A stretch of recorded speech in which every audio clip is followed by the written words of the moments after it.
Teknik. Saya dari jurusan Teknik Informatika. Di sini saya akan menjelaskan bagaimana sistem penghitung barang otomatis di gudang dapat bekerja menggunakan logika digital, termasuk konversi binar, pengurangan nilai, juga gerbang logika NOR dan NAND. Nah, langkah pertama yang harus dibuat yaitu pertama itu langkah konversi bilangan desimal ke binar. Nah, di sini tuh pertama-tama kita itu harus ngambil contoh. Nah, di sini saya ngambil contohnya itu angka 9. Nah, setelah kita dapat contohnya, kita bagi dua sesuai rumus yang ada. Sebagaimana di rumus, jika ada sisa kita tulis 1, dan jika tidak ada sisanya kita tulis 0. Nah, kita bagi angka 9 ini dengan 2 sampai hasilnya 0. Setelah kita bagi hasilnya dan dapat hasilnya, kita buat hasilnya dari bawah ke atas. Nah, setelah dapat konversi binarnya, kita buat perhitungan aritmatika binar untuk stoknya. Nah, tadi kan stok awal yang saya buat itu 9. Nah, barang yang masuk saya buat 3 dan barang yang keluar itu 5.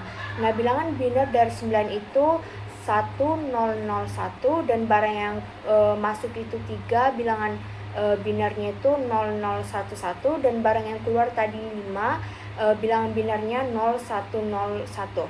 Nah, cara mengerjainnya itu kita hitung dulu berapa stok yang tersedia dengan cara stok awal ditambah barang yang masuk. Nah, tadi kan stok awalnya itu 9. Nah, berarti kita tambah barang yang masuk itu 3. Nah, hasilnya itu 12. Nah, tadi kan bilangan binar dari 9 itu 1001 dan bilangan binar dari 3 itu kan tadi 011. Nah, itu kita jumlahkan dan dapat hasilnya itu 1100 atau dibilang desimal itu jumlahnya 12. Nah, setelah kita hitung berapa stok yang tersedia, kita kurangkan stok sama barang yang keluar. Nah, tadi kan stok yang tersedia itu tinggal 12 dan bilangan binarnya itu 100. Nah, kita kurangkan sama barang yang keluar tadi tuh 5 dan bilangan binarnya 0101. Nah, kita kurangkan, dia dapat hasilnya itu 7.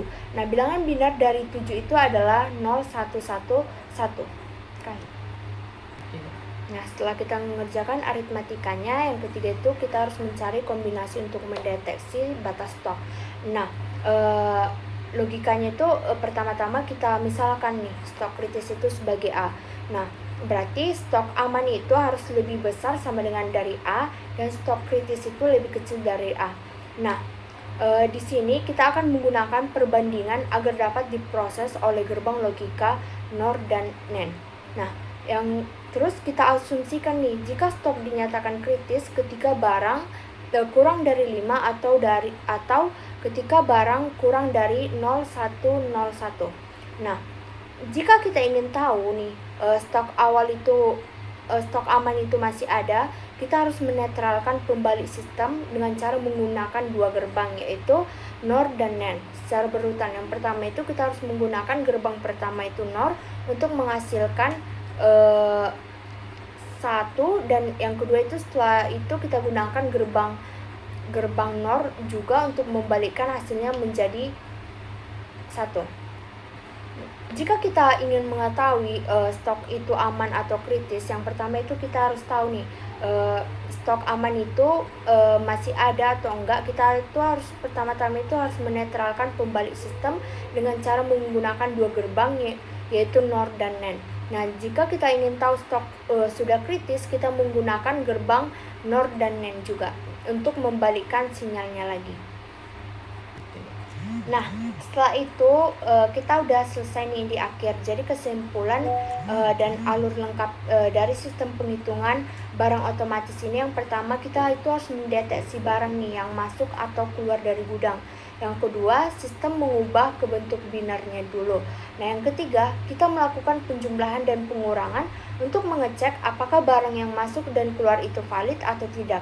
Yang keempat, validasi dilakukan oleh NOR dan NAND. Yang kelima, jika semua barang ini valid, maka barang akan aman. Jika tidak, maka barang akan kritis. Nah, sekian dari penjelasan dari saya. Jika ada kesalahan, saya ucapkan maaf. Terima kasih.